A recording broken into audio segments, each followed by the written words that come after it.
Terima kasih Anda masih bersama kami dalam Berita Medan, dan bagi Anda yang baru saja bergabung, kami hadirkan kembali 3 berita utama kami hari ini. Diduga lupa mematikan kompor saat pemilik rumah digerebek Polres Pelabuhan Belawan, 5 rumah di Kota Medan terbakar.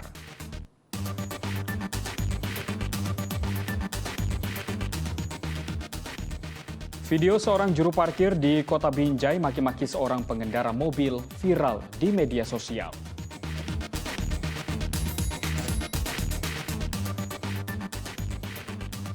Puluhan pengemudi ojek daring tuntut kenaikan tarif berlaku di Kota Medan.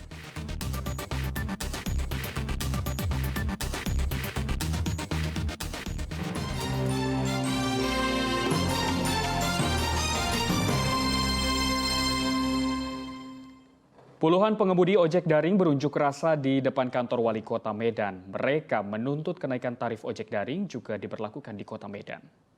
Aspirasi kita bersama-sama, evaluasi tarif yang Kementerian Perhubungan resmi menaikkan tarif ojek daring berdasarkan surat keputusan Menteri tahun 2022 tentang pedoman perhitungan biaya jasa penggunaan sepeda motor yang digunakan untuk kepentingan masyarakat yang dilakukan dengan aplikasi. Paling lambat tarif ojek daring baru ini akan berlaku 10 hari semenjak surat diterbitkan pada 4 Agustus 2022.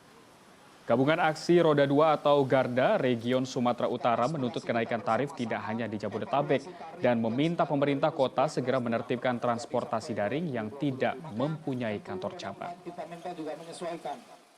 Dan kami memohon agar pemerintah daerah juga menertibkan terkait transportasi yang tidak memiliki kantor cabang di Sumatera Utara untuk menjamin keselamatan terhadap driver maupun penumpangnya dan barang-barang yang tertinggal agar ditetapkan adanya kantor cabang tersebut sesuai dengan Permen Hub. Dan yang terpenting di dalam Permen Hub itu adalah evaluasi tarif, karena sejak 2019 tarif kami tidak pernah dievaluasi, bahkan tarif itu pun tidak pernah kami rasakan sesuai dengan yang tertera di dalam. Kasus dugaan pembunuhan Brigadir Yosua di rumah dinas Irjen Verdi Sambo mengundang keprihatinan sejumlah kalangan masyarakat. Ratusan orang dari berbagai kelompok melakukan penyalaan ribuan lilin di Taman Ismail Marzuki Menteng, Jakarta Pusat, Senin malam. Ratusan orang dari berbagai kelompok masyarakat kembali melakukan aksi menyalakan ribuan lilin di Taman Ismail Marzuki Menteng, Jakarta Pusat. Aksi ini dilakukan sebagai bentuk keprihatinan warga atas kasus pembunuhan Brigadir Joshua. Kami menyalakan lilin untuk menunjukkan empati. Saya mulai sebagai buruh Huta Barat, lalu juga yang merasakan apa rasanya ibu dari Joshua yang mengharapkan keadilan. Karena anaknya udah mati, udah nggak bisa lagi dibalikin nyawanya. Nggak ada lagi yang bisa kita bikin. Apapun yang dilakukan oleh Polri, oleh seluruh bangsa ini tidak bisa mengembalikan nyawanya Joshua. Tetapi yang bisa kita lakukan, yang masih hidup ini, yang masih dikasih kekuatan, adalah mencari kebenaran, siapa pembunuhnya, kenapa dia dibunuh, dan supaya jangan terjadi lagi. Warga berharap kasus ini segera terungkap termasuk pelaku utamanya. Abdul Haris melaporkan dari Jakarta. Kita beralih ke informasi lain. Cegah abrasi 5.000 bibit pohon mangrove ditanam di kawasan pantai Desa Bagan Kuala, Kabupaten Serdang Bedagai. Penanaman ini diawali dengan 500 bibit pohon mangrove terlebih dahulu yang nantinya akan dilanjutkan di daerah pesisir pantai lainnya.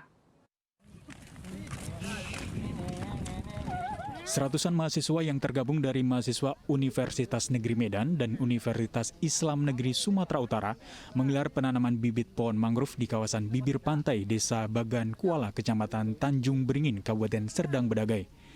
Penanaman 5.000 bibit pohon mangrove diawali dengan penanaman 500 bibit pohon mangrove di Desa Bagan Kuala ini juga diikuti oleh puluhan masyarakat setempat.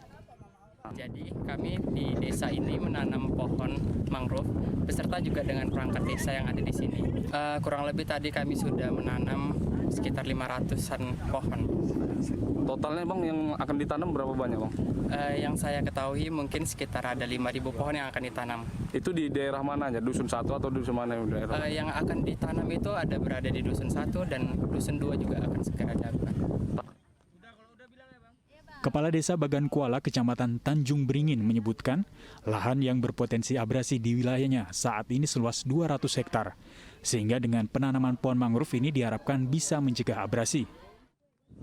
Bahan yang terkena abrasi desa kita lebih kurang hampir 200 hektar. Makanya dengan hal ini kita coba untuk penanaman mangrove supaya jika abrasi itu tidak lagi mengurus pemukiman penduduk. Harapan ke depannya kita Bang? Harapan ke depannya kita, mari kita bersama dengan elemen atau instansi manapun atau organisasi manapun untuk menciptakan bagaimana Bagan Kuala tidak hilang dari peredaran. Selain mencegah abrasi, warga berharap pohon mangrove bisa menjadi tempat berkembang biaknya biota laut, penyediaan kayu bakar, hingga tempat wisata yang nantinya dapat membantu perekonomian warga. Muhammad Hamdani melaporkan dari Kabupaten Serdang Bedagai. Dan informasi tadi mengakhiri jumpa kita hari ini yang juga merupakan hari terakhir saya menyampaikan berita Medan. Saya mengucapkan terima kasih atas kebersamaan Anda selama ini dan akhirnya saya Doni Hermatra pamit undur diri dari layar kaca Anda. Selamat beraktivitas dan sampai jumpa.